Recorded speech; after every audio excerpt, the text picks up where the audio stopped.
مفتی اشفاق قاضی صاحب کو سنا۔ بغیر کسی تمہید کے میں اب اپنے اگلے مقرر کو آواز دینا چاہتا ہوں۔ ہمارے درمیان میں اتراکھنڈ حج کمیٹی کے سابق چیئرمین، مدرسہ بورڈ اتراکھنڈ کے سابق چیئرمین، میری مراد حضرت والا جناب مولانا زاہد رضا رضوی صاحب دامت برکاتہ سے ہے۔ میں ان سے گزارش کروں گا کہ آپ آئیں اور ہماری رہنمائی کریں۔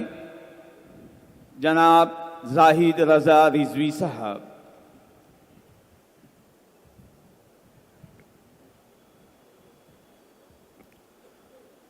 الحمد للہ وکفا وسلام علی عبادہ الذین اصطفیٰ، اما بعد فاعوذ باللہ من الشیطان الرجیم، بسم اللہ الرحمن الرحیم۔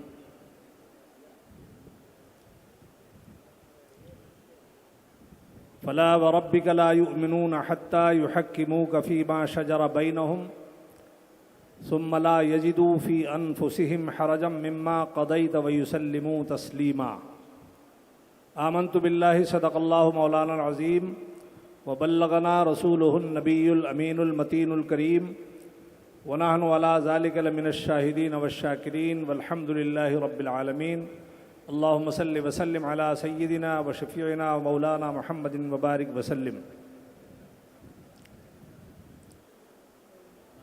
عزیزان ملت اسلامیہ، میں قلب کی گہرائیوں سے مبارکباد پیش کرتا ہوں تنظیم علماء و ائمہ ممرہ کو، اور ساتھ ہی ساتھ مسجد ون مومنٹ کو، اور اس سے جڑے ہوئے تمام ذمہ داران کو، بالخصوص قومی جنرل سیکرٹری جناب امتیاز صاحب کو۔ رب کریم انہیں اجر عظیم عطا فرمائے اور ان کی کوششیں، ان تمام علماء کی، ائمہ کی اور ذمہ داران کی یہ کاوشیں قبول فرمائے۔ آپ نے جس موضوع پر یہ سیمینار، یہ اجلاس منعقد کیا ہے، بہت مشکل اور ہزاروں میں کوئی ایک سیمینار اور جلسہ اس طرح کا ہوتا ہے اور ان موضوعات پر ہوتا ہے جس موضوع کو آپ نے منتخب کیا ہے۔ ابھی یہ کہا جا رہا تھا کہ عوامی اجلاس نہیں ہے، دانشور، ارباب حل و عقد، علماء، مساجد کے متولیان اور ٹرسٹیان ہیں۔ میں بہت مبارکباد دیتا ہوں، جلسوں کا ایک پروفیشن ہو گیا ہے، بلا تفریق مسلک سارے مکاتب و مسالک کے لوگ ہر دن، ہر مہینہ، ہر ہفتہ کہیں نہ کہیں کوئی اجتماع، کہیں نہ کہیں کوئی جلسہ کر رہے ہیں، پورے سال جلسے ہو رہے ہیں۔ اور اب آپ جلسے میں شامل ہونے والے کسی فرد سے پوچھئے کہاں گئے تھے جلسے میں، کیسی تقریروں کا؟ تقریر بہت اچھی ہوئی۔ کیا کہا؟ کوئی خاص بات بتائیے، کہا وہ تو ہمیں یاد نہیں رہا۔ کس نے اچھی تقریر کی، کس نے اشتعال انگیزی تقریر کی، کس نے جذباتی کی، کس نے شعلہ بیانی کی، کس نے ہنسانے کی تقریر کی، کس نے رلانے کی تقریر۔ یہ جلسوں کا مزاج ہے۔ تو یہ جلسہ، یہ سیمینار یقیناً آج اس سے ہٹ کے ہے۔ یہ کریم موجود ہے یہاں، ارباب علم و دانش یہاں موجود ہیں، علماء ہیں، مساجد کے متولیان اور ٹرسٹیان ہیں۔ یقینی طور پر آپ کا یہ جلسہ ہزاروں ان جلسوں سے کہ جو عوامی ہوتے ہیں، امنڈتے ہوئے سیلاب کی طرح لوگ آتے ہیں، آپ کا یہ جلسہ بھاری ہے اور بامقصد اور بامعنی ہے، اس لیے کہ آپ نے ایک مقصد متعین کیا۔ میں اس سے پہلے کہ مساجد کی عظمت و اہمیت و افادیت پر کچھ جملے عرض کروں، ملت اسلامیہ کی سماجی، معاشی، اقتصادی ترقی میں مساجد کا اہم کردار. تو میں عرض کروں گا اس سے پہلے کہ اس موضوع پر کچھ عرض کروں، میں آپ کو یہ عرض کروں کہ ہم مسلمان ہیں اور اللہ نے ہمیں اسلام کی دولت سے مالا مال کیا. یہ سب سے بڑی دولت ہے. ان الدین عند اللہ الاسلام. اللہ نے تمام ادیان میں، تمام مذاہب میں کسی دین کو اگر چنا ہمارے لیے تو وہ اسلام کو چنا. یہ سب سے بڑی دولت. اور پھر کرم بالائے کرم کہ اس نے اپنے نبی کا امتی بنایا. حکومتیں آ رہی ہیں، جا رہی ہیں، حکومتیں بدلتی ہیں، قوانین بدلتے ہیں، سنویدھان بدلتے ہیں، مگر ہمارے لیے ہمارا قانون قرآن ہے. ہمارے لیے ہمارے نبی کی شریعت ہمارا سنویدھان ہے. آج سے 1500 برس پہلے مسلمانوں کو یہ کہا گیا اور یہ اعلان کیا گیا، اور یہ اعلان قیامت تک ہے. اے لوگوں، حکمران تو آتے اور جاتے ہیں، قوانین بدلتے ہیں، سنویدھان بدلتے ہیں، تمہارے لیے یہ حکم ہے 1500 سال سے اب تک اور اب سے لے کے قیامت تک کہ فلا وربک لا یؤمنون. اے میرے نبی آپ اعلان کر دو، اے میرے حبیب آپ بتا دو، اعلان کر دو. اور اعلان بھی قسم دے کے کہلوایا. فلا وربک لا یؤمنون. اے محبوب اعلان کرو کہ تمہارے رب کی قسم تم میں کوئی شخص اس وقت تک مومن نہیں ہو سکتا جب تک کہ میرے نبی کو اپنا حاکم نہ مان لے. اور فرمایا وہ حاکم مان ہی نہ لے، وَيُسَلِّمُوا تَسْلِيمًا. نبی جو فیصلہ کر دیں اس کو بصر و چشم قبول نہ کر لے. تو معلوم کیا ہوا کہ ہمارے نبی ہمارے حاکم ہیں.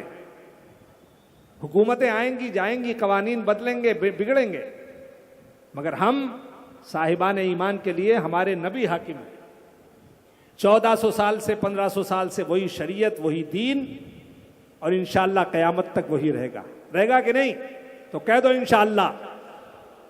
اس لیے ہم اس دین کے ماننے والے ہیں. کثرت و قلت پر، حالات کے آنے جانے پر، حکومتوں کے عدلنے بدلنے پر کبھی نہ نروس ہونا، نہ پریشان ہونا، نہ خائف ہونا. اس لیے کہ تمہارے پاس دین سارے دینوں میں افضل. تمہیں جو کتاب ملی وہ ساری کتابوں میں افضل. تمہارا نبی سارے نبیوں میں افضل. اسی لیے تم 50 60 سال 70 سال کی عمر رکھنے والی امت نبوی سارے نبیوں کی امتوں میں افضل. تمہارا مقام یہ ہے. تو سارے دینوں میں افضل تمہیں دین ملا. قرآن کریم ساری کتابوں میں افضل ملی. دین اسلام اللہ نے عطا فرمایا اور یہ بتایا کہ تمہارے حاکم تمہارے نبی ہیں. اپنا حاکم نبی کو تسلیم کر لو.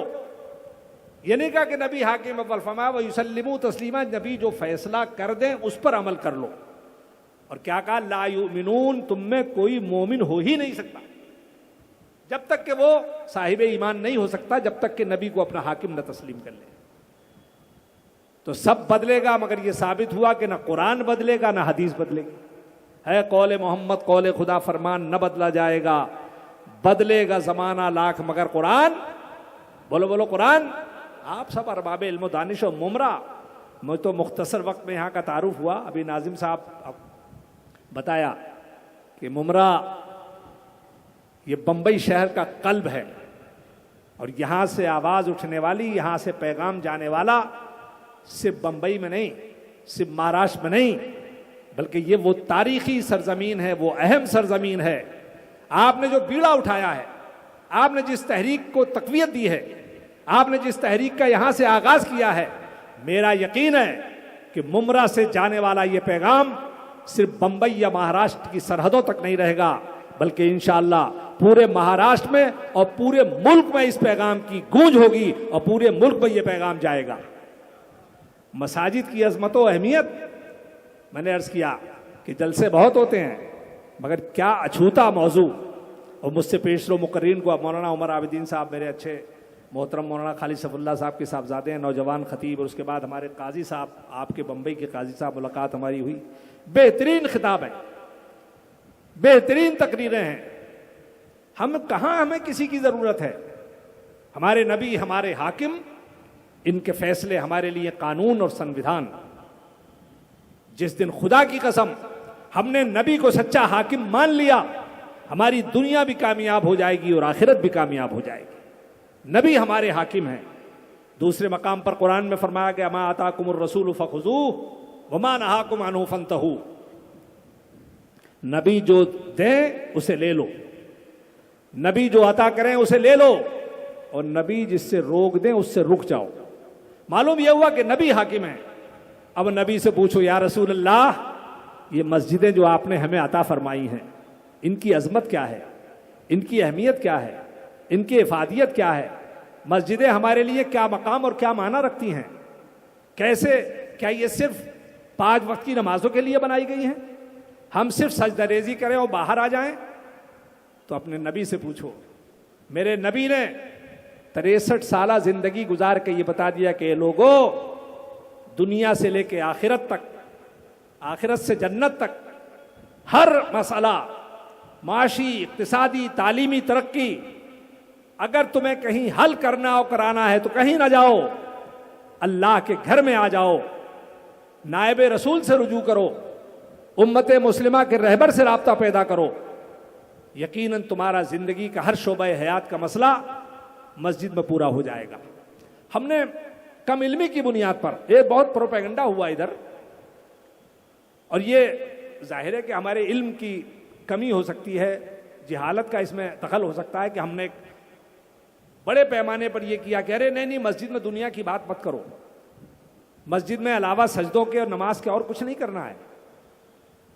ہمیں یہ بتایا نہیں گیا کہ نبی اکرم صلی اللہ علیہ وسلم جس مسجد میں جلوہ بار تھے، مسجد نبوی کہتے ہیں اسے، میرے نبی کی وہی مسجد پارلیمنٹ، وہی اسمبلی، وہی دارالخلافہ، وہی بیت المال، دنیا، ہندوستان نے، پوری دنیا کے مسلمان اگر اس تاریخ کا مطالعہ کریں تو یہ اعتراف کرنے پر مجبور ہو جائیں گے کہ نبی نے یہ بتا دیا ہے کہ مسلمانوں، پیدائش سے لے کر وفات تک تمہاری زندگی کے ہر مسئلے کا راز، ہر ترقی کا راز اگر ہے تو وہ مسجد میں پایا جاتا ہے کہ نہیں؟ مگر ہم نے محدود کر دیا. ابھی مولانا بیان کر رہے تھے کہ مسجدوں میں غیر مسلم کوئی آ جائے تو عالم کے پیچھے پڑ جاتے ہیں، فتوی بازی شروع ہو جاتی ہے. کیا نہیں علماء سے سنا آپ نے کہ جتنے وفود آتے تھے، جتنے قبیلے آتے تھے، سرکار دو عالم صلی اللہ علیہ وسلم یہودیوں کے قبائل، یہودیوں کے وفود، دوسری امم کے، دوسری قوموں کے، اقوام کے وفود، وہ سب کے سب اللہ کے رسول سے مسجد ہی میں تو ملنے آتے تھے. سرکار ان کا استقبال بھی کرتے، تعظیم بھی کرتے، اپنے پاس بٹھاتے بھی، ان کے مسائل بھی سنتے. کہاں آتے تھے؟ وہ مسجد ہی میں تو آتے تھے. اور اللہ کے رسول صلی اللہ علیہ وسلم ڈائریکشن، حکمرانی، سارا نظام حیات، پورے عرب کا نظام حیات، سارا دارالخلافہ اگر کوئی تھا تو وہ مسجد ہی تھا. اور میرے عزیزو، جو غلط فہمیاں تھیں، جو شکوک و شبہات تھے، کرونا کے دور میں اللہ نے کام لیا مسجد والوں سے. بہت سے برادران وطن کو، بہت سے ہمارے ہندو بھائیوں کو مسجدوں کے تعلق سے غلط فہمیاں تھیں. میں مبارکباد دیتا ہوں، مہاراشٹر سے بھی خبریں ملی، حیدرآباد سے بھی اور مختلف مقامات سے، کہ مساجد کے دروازے کرونا میں کھول دیے گئے، آئسولیشن بنا دیا گیا، گیس سلنڈر کا انتظام ہو رہا ہے، آکسیجن کا انتظام ہو رہا ہے.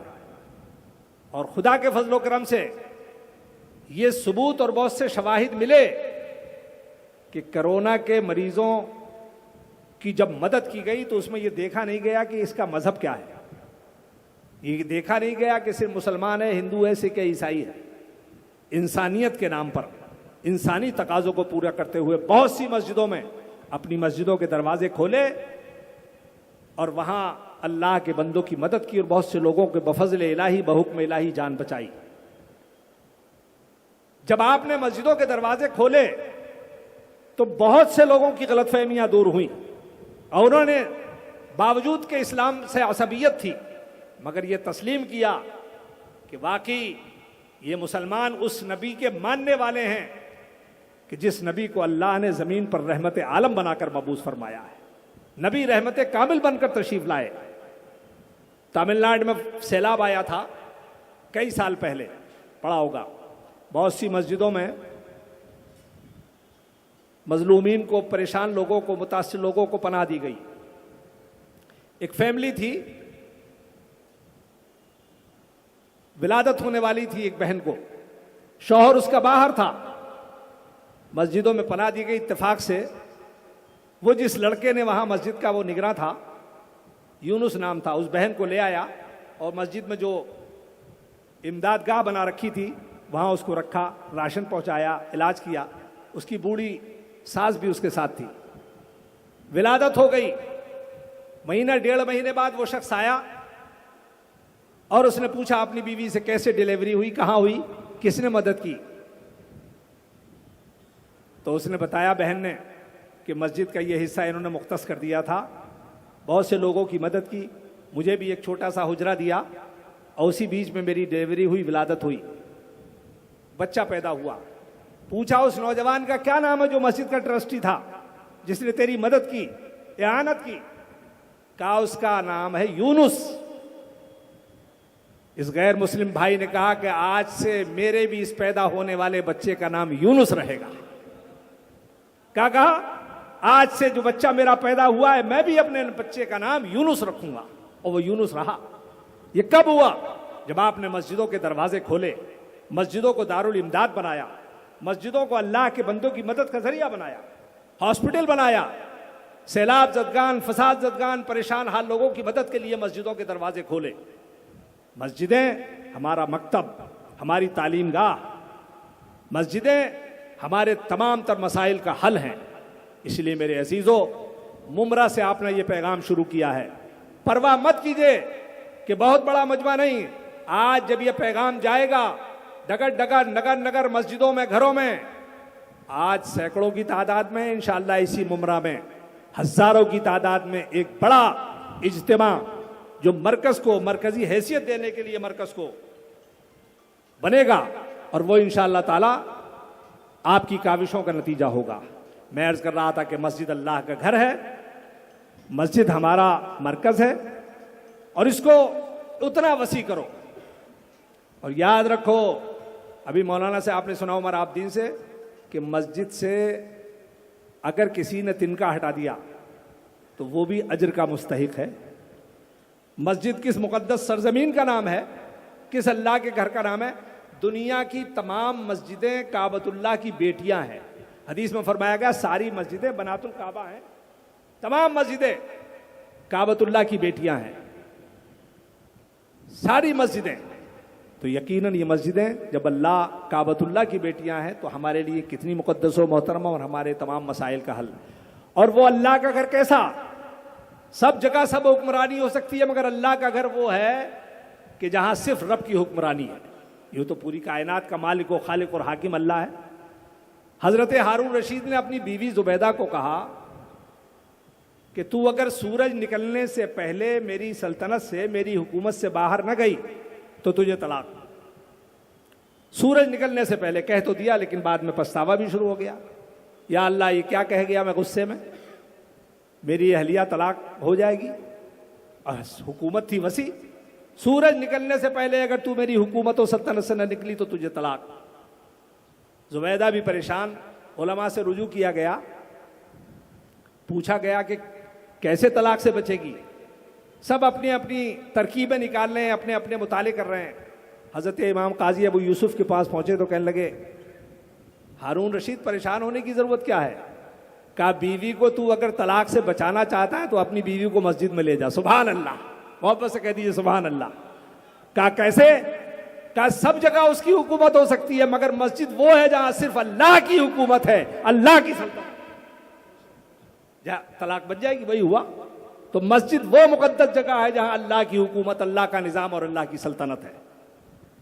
اللہ رب العزت قادر مطلق ہے، جو کائنات کا مالک ہے، رب العالمین ہے، لیکن مسجد میں کوئی، اور آپ نے دیکھا ہم ببانگ دوہل اور فخر کے ساتھ یہ کہتے ہیں مسلمانوں، سینہ چوڑا کر کے کہو، فخر سے کہو، آج دنیا غریبی کو مٹانے کی بات کرتی ہے، بھید بھاؤ کو مٹانے کی بات کرتی ہے، رنگ و نسل کے امتیاز کو مٹانے کی بات کرتی ہے، ذات اور قوم کو امتیاز کو مٹانے کی بات کرتی ہے، کالا گورا کی تفریق کو مٹانے کی بات کرتی ہے، قومیت عصبیت کو مٹانے کی بات کرتی ہے۔ خدا کی قسم سیمینار ہو رہے ہیں، کانفرنسیں ہو رہی ہیں، جلسے ہو رہے ہیں بڑے بڑے، مگر مسلمانوں فخر سے دنیا کو کہے لوگوں تمہیں رنگ و نسل کا، حسب کا، عصبیت اور یہ تفریق مٹانی ہے تو یہ کہیں نہیں مٹے گی. اگر یہ صحیح معنی میں دیکھتے ہو تو اللہ کے گھر میں چلے آؤ. ایک ہی صف میں کھڑے ہو گئے محمود و ایاز, نہ کوئی بندہ رہا اور نہ کوئی بندہ نواز. بندہ و صاحب و محتاج و غنی ایک ہوئے, تیری سرکار میں پہنچے تو سبھی ایک ہوئے. یہ ہے اسلام. عصبیت کو مٹانے کی بات کرتے ہو. قوم ذات کتنے طبقے ہیں, کتنی تفریقات ہیں, کتنی عصبیت ہے. میں نے خود اپنی آنکھوں سے دیکھا. اے پی جے کلام صاحب اس ملک کے راشٹرپتی تھے, جمعہ پڑھنے جاتے تھے. وہ دہلی پارلیمنٹ کی ایک مسجد میں وہ نماز پڑھنے کے لیے آئے, دیر سے آئے. امام صاحب کو بھی علم ہو گیا تھا, ہمارے امام حضرات بھی تعظیم کرتے ہیں, ارباب اقتدار کی کوئی بری بات نہیں ہے. لیکن میں نے آج ہی اس شخص کی دیکھی, آئے بالکل لاسٹ والی صف سے ایک صف آگے. ان کو جگہ ملی, ان کو اشارتاً کہا گیا, مؤذن صاحب نے بھی اور بھی کچھ لوگوں نے آگے ہاتھ سے منع کیا, اور بالکل اخیر والی صف جو دروازے سے ملی ہوئی تھی اس سے ایک صف آگے کھڑے ہو گئے, نماز پڑھی اور خاموشی جانے لگے. میں آپ سے پوچھتا ہوں کہ ان کی اگلی صف میں جو کھڑا تھا غالباً کوئی مزدور بھی رہا ہوگا, فقیر بھی رہا ہوگا, غریب بھی رہا ہوگا, رکشہ والا بھی رہا ہوگا. اس کے قدموں میں ملک کے راشٹرپتی کا سر نظر آ رہا تھا.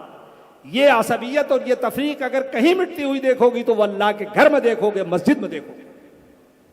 وہ مقدس آج دنیا کہتی رہے, مگر ہمارا یہ دعویٰ ہے کہ اگر یہ عصبیت, یہ تفریق, یہ بھید بھاؤ اور یہ امتیاز اگر تمہیں مٹانا ہے تو وہ صرف اور صرف اللہ کے گھر میں ہے.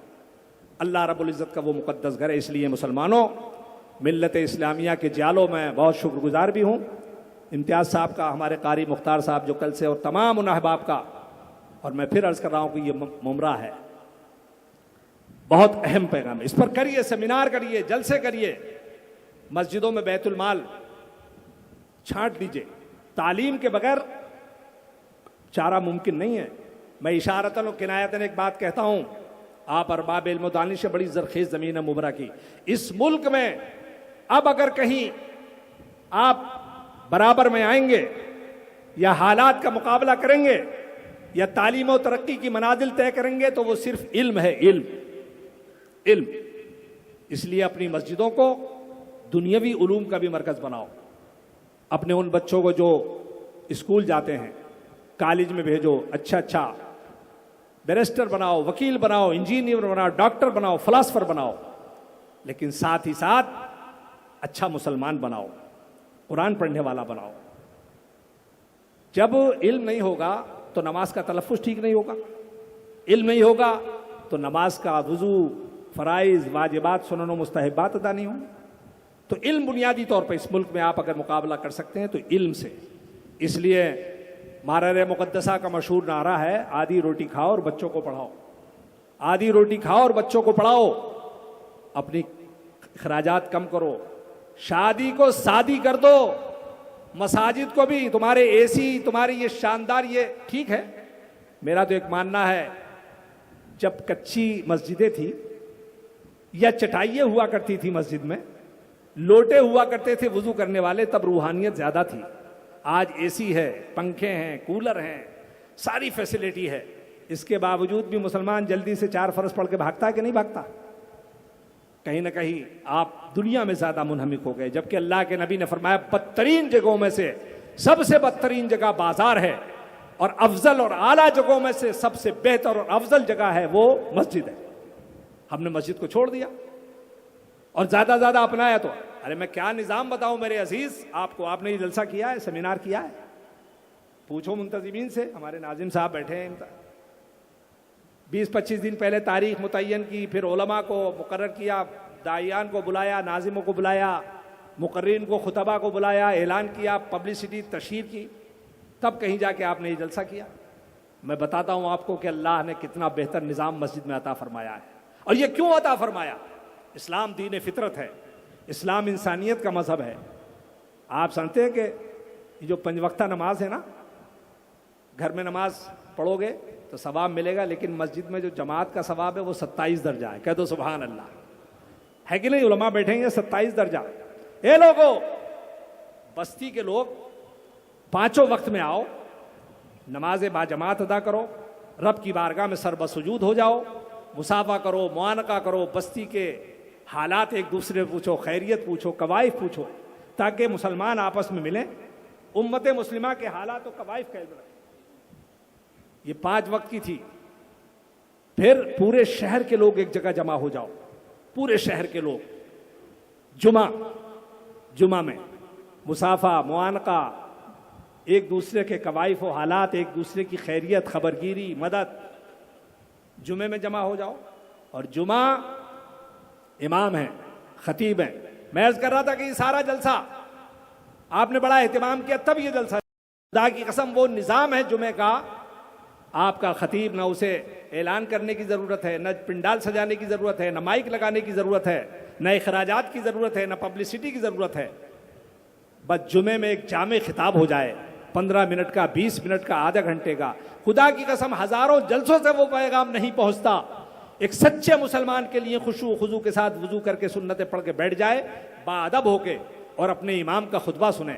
ناصحانہ خطبہ ہو, معاشی سماجی اعتبار سے کیا ہو رہا ہے, وہ آدھے گھنٹے کی تقریر, وہ 20 منٹ کی تقریر ان سینکڑوں تقریروں پر بھاری ہوتی ہے جو جمعے کے خطبے میں حضرت امام صاحب عطا فرماتے ہیں. ہوتی ہے کہ نہیں؟ یہ جمعے کا وہ تھا نظام. اے لوگوں, سال میں 2 دن ایسے رکھیں کہ پھر پورے شہر کے لوگ عیدین میں جمع ہو جاؤ. مصافحہ, معانقہ, خبرگیری, معاونت, ایک دوسرے کی تکلیف کو دور کرنا. سال میں 2 دن, عید الاضحیٰ, عید الفطر کی نماز. اور اس کے بعد میرے رب نے کہا نہیں, ابھی نہیں چھوڑا جائے گا.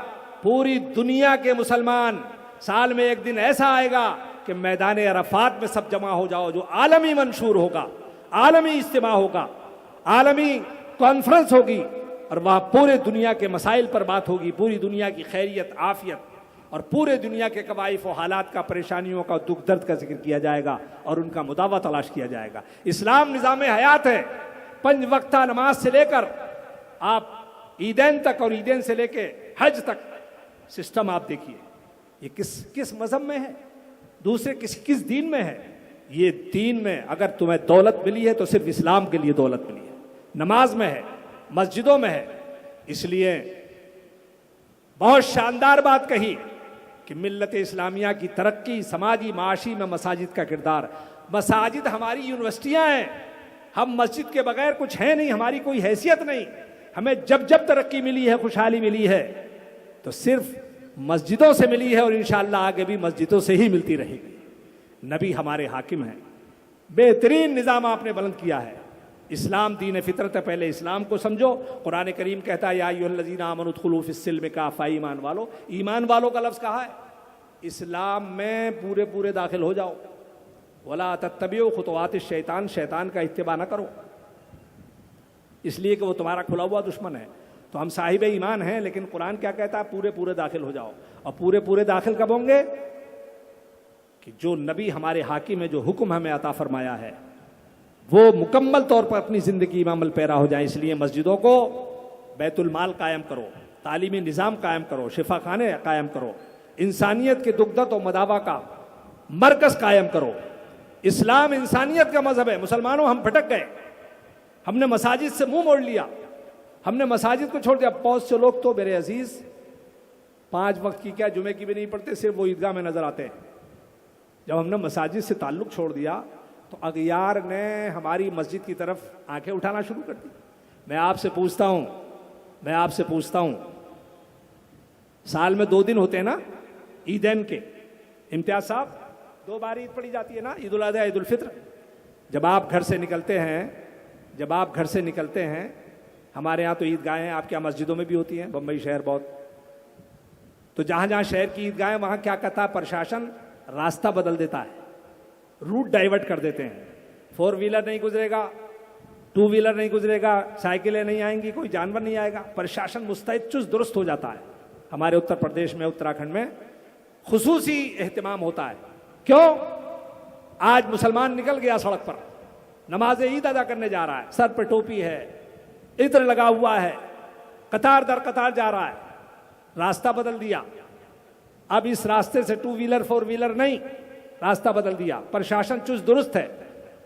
میں آپ سے کہتا ہوں, سال میں 2 بار نکلے نماز کے لیے خشوع و خضوع کے ساتھ, سر پہ ٹوپی لگا کے, تو حکومتیں راستہ بدل دیتی ہیں. خدا کی قسم, تم اسی طرح اپنی مسجدوں میں نماز کے پابند جس دن ہو گئے تم حکومت راستہ بدلنا نہیں، تمہارے اندر یہ طاقت ہوگی کہ تم حکومتوں کو بدلنے کی طاقت رکھو، حکومتوں کو بدلنے کی طاقت و قوت رکھو گے، تمہارے اندر یہ طاقت ہوگی۔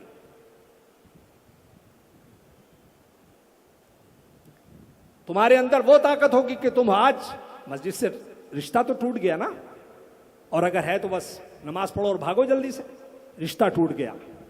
اور نتیجہ پھر کیا ہوا کہ جب ہم نے مسجدیں ویران کر دی، مسجدیں خالی کر دی، تو پھر اغیار نے ہماری مسجدوں کو نشانہ۔ ہم اگر مسجدوں میں بھرے ہوتے، 5 وقتہ نمازی پڑھتے، مسجدوں کا استعمال انسانی ضرورتی اور فلاح و بہبود کے لیے بھی کرتے، مسجدوں کا استعمال اللہ کے بندوں کی ضرورتوں کو پورا کرتے، تو آج اس طرح سے ہماری مساجد کی طرف آنکھ نہ اٹھائی جاتی، اس طرح سے آج مساجد پر غیر منصفانہ باتیں نہ کی جاتی۔ ہم اس کے ذمہ دار ہیں۔ ہم نے اللہ کے گھروں کو چھوڑ دیا، ویرانہ چھوڑ دیا۔ کتنی مسجدیں آج ویران ہیں؟ ہم اپنا بھی محاسبہ کریں۔ حکومت کو تانا و تشنا دینے سے، حکومت کو لان تان کرنے سے ہم اپنا بھی محاسبہ کریں۔ وہ جگہ جسے حدیث پاک میں فرمایا اذا مررتم بریاض الجنہ فرقوا قیل یا رسول اللہ ما ریاض الجنہ، سرکار نے فرمایا جنت کی کیاریوں میں جایا کرو تو کچھ چر لیا کرو۔ ایک حدیث کا ترجمہ ہے اللہ کے رسول نے فرمایا جنت کے باغوں میں جایا کرو تو پھل کھایا کرو۔ اب صحابہ کا معاملہ تو یہ تھا، آج ہماری اور آپ کی طرح نہیں، آپ کا ہمارا بزرگ 80 سال کا ہو جائے، وضو کرنا نہیں آ رہا، غسل کرنا نہیں آ رہا، دعائے قنوت یاد نہیں، لیکن امام صاحب سے پوچھے گا نہیں، شرم کرتا ہے۔ میں نے اپنے بزرگ، میں نے بھی آپ کی دعا سے 16 سال وہاں امامت خطابت کی ہے، قاضی شہر رہا۔ میں جب نیا نیا گیا تو مجھے شوق تھا کہ میں اپنے مقتدیوں کی نماز سنوں۔ 75 سال کے یا 76 سال کے ایک بزرگ تھے، میں نے انہیں حجرے میں بلایا اور کہا میں نے نماز سناؤ۔ نماز میں بڑی تلفظ میں غلطیاں، پھر میں نے کہا دعائے قنوت سنو، تو وہ بڑے کسمسائے، اور نتیجہ یہ ہوا کہ دعائے قنوت یاد نہیں تھی۔ میں نے کہا محترم اب تک کیا کر رہے تھے؟ کہنے لگے قل هو اللہ سے ہی کام چلا رہا تھا۔ کتنے بزرگ ایسے ہیں؟ سوچنا، پوچھنا، علم میں اضافہ کرنا نہیں۔ اللہ کے نبی کے صحابہ کا حال کیا تھا؟ حضور نے فرمایا مسجد جنت کے باغات ہیں، ان میں جایا کر تو پھل کھایا کرو۔ صحابہ کھڑے ہو جاتے ہیں، یا رسول اللہ دنیا میں جنت کے باغ کہاں ہیں؟ آقا کریم ارشاد فرماتے ہیں یہ جو مسجدیں ہیں نا، یہ دنیا میں جنت کے باغات ہیں۔ محبت سے کہہ دو سبحان اللہ، ثواب ملے گا آپ کو بھی۔ جنت کے باغات، ہاں جنت کے باغات ہیں۔ صحابہ کہتے ہیں پھر جنت کے باغات تو سمجھ میں آ گئے، اللہ کے رسول ان میں جانے کے پھل کھانے کا مطلب کیا ہے؟ اللہ کے نبی فرماتے ہیں مسجدیں جنت کے باغات ہیں، ان میں جا کر اللہ کا ذکر کرنا، سبحان اللہ، الحمدللہ، اللہ اکبر کہنا، جنت کے باغوں میں جا کر پھل کھانے کا ثواب ملے گا۔ یہ ہے مسجد جنت کی کیاری، جنت کے باغات۔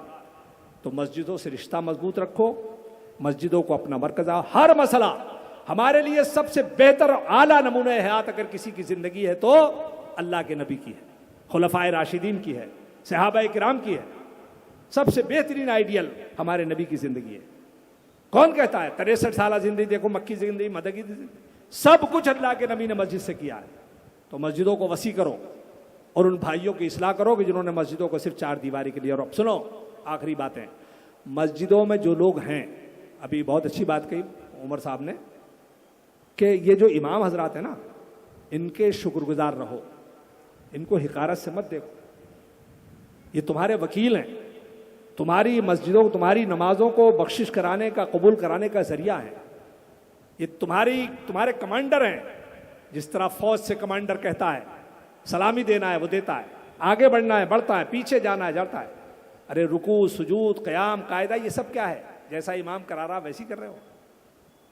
عمومی طور پر علماء کرام آج اقتصادی بدحالی کا شکار ہیں، اور ہو یہ رہا کہ پھر یا تو علماء اپنے اس فرض منصبی کو چھوڑ رہے ہیں، وہ تجارت کی طرف، وہ ہونا چاہیے، وہ بھی سنت ہے، لیکن آپ کا جو سلوک ہے پورے ہندوستان میں یقینی طور پر قابل افسوس ہے۔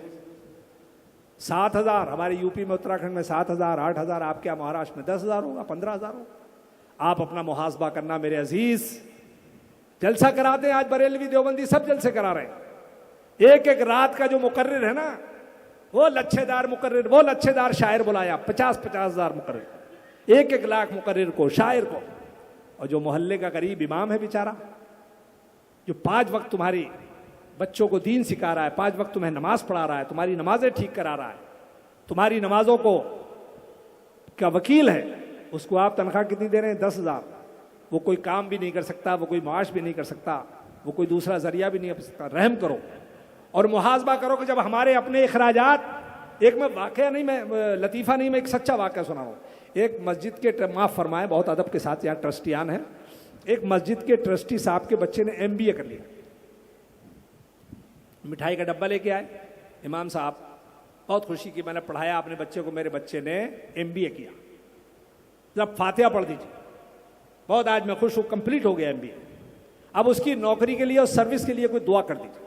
امام صاحب نے ہاتھ اٹھایا، اللہ ہمارے متولی صاحب کے بچے کو کامیابی عطا فرما، فلاح عطا فرما، ترقی عطا فرما. وہ آج اعلیٰ تعلیم یافتہ ہو گیا، MBA کر لیا. خوب دعائیں کی اور کہا کہ یا اللہ اس کو اچھی نوکری دلوا، لیکن میرے پروردگار اس کی تنخواہ اتنی ہی ہونی چاہیے جتنی میری ہے. اور یہ جملہ جب کہا امام صاحب نے تو واق بگولا ہو گئے. ٹرسٹی صاحب، ارے مولانا یہ دعا کر رہے ہو کہ بد دعا کر رہے ہو؟ یہ بد دعا نہیں ہے کہ تنخواہ اتنی ہونی چاہیے جتنی میری ہے، ان کی 10,000 ہوگی. کہہ لیں کیوں؟ کیا پتہ نہیں میرے بچے نے ہائی اسکول کیا تو مولانا صاحب بولے کہ میں نے مولوی کیا. ٹرسٹی صاحب بولے میرے بچے نے انٹر کیا. مولانا صاحب بولے میں نے عالم کیا. ٹرسٹی صاحب بولے میرے بچے نے BA کیا. مولانا صاحب بولے میرے بچے نے میں نے عالم کیا، فاضل کیا، MA کیا. انہوں نے کہا میں نے تخصص کیا، مفتی کیا. وہ بھی اپنی ڈگری بتا جائیں، یہ بھی اپنے بچے کی ڈگریاں بتاتے جائیں. آخر میں ٹرسٹی صاحب کہنے لگا ارے مولانا جتنی تمہاری تنخواہ میرے بچے کی تنخواہ اتنی ہوگی تو گزارا کیسے ہوگا؟ امام بھی دانشمند تھا، کہنے لگے جیسے میرا گزارا ہو رہا ویسے تیرا گزارا ہوگا. یہ سچا واقعہ ہے. میرے عزیزو، محاسبہ کرو. امام تمہارا وکیل ہے، تمہارا مقتدا ہے. قرآن کریم میں فرمایا گا یوم ندعو کل اناس بامامہم. میدان محشر میں اماموں کے ساتھ پکارے جاؤ گے. علماء نے تشریح لکھی، اشارہ دیا ادھر بھی. تو امام کی عظمت کرو، امام کی عزت کرو. اپنا محاسبہ کر لو کہ تمہارے اخراجات اس مہنگائی اور گراں قدری کے دور میں کتنے ہیں. کم از کم اس مناسبت سے جلسے کراتے ہو بڑے بڑے، ہر مقتدی، ہر ٹرسٹی یہ طے کر لے کہ اگر ہم پارٹ ٹائم میں دوسرے اعتبار سے امام صاحب کی کفالت کر دیں تو یقینی کوئی امام پریشان نہیں ہوگا. اور اگر ایسا کرو گے تو اپنے بچوں کو لوگ عالم بنانے میں، حافظ بنانے میں، قاری بنانے میں دلچسپی پیدا کریں گے. آج پریشانی یہ ہو رہی ہے کہ غربا کے بچے، آپ مدرسوں کا حساب کر لیں، مدرسوں میں دیکھ لیں، غربا کے بچے، یتیموں کے بچے اور مفلسوں کے بچے آج عالم، حافظ، قاری بن رہے ہیں. غریبوں کے، مزدوروں کے بچے کتنے پرسنٹیج ہیں؟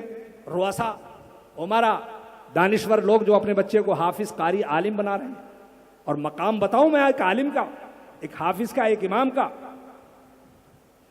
امتیاز صاحب بہت سفر کرتے ہیں، قاضی مشتاق صاحب بھی ہمارے بیٹھے ہیں ذمہ دار. آپ لوگ بھی ہوائی جہاز سفر کرتے ہو. دنیا کا سب سے بڑا ریسپشن، سب سے بڑا استقبال اور عزت کا طریقہ یہ ہے کہ جب مہمان کسی ملک میں جاتا ہے تو وہ جہاں اترتا ہے ایئرپورٹ پر اور جس جگہ اسے جانا ہوتا ہے اس کی راہ میں سرخ قالین بچھائی جاتی ہے. Red carpet reception. پڑھے لکھے لوگ ہیں یہاں. استقبال کیا جاتا ہے، ریڈ کارپیٹ ریسپشن، سواگت.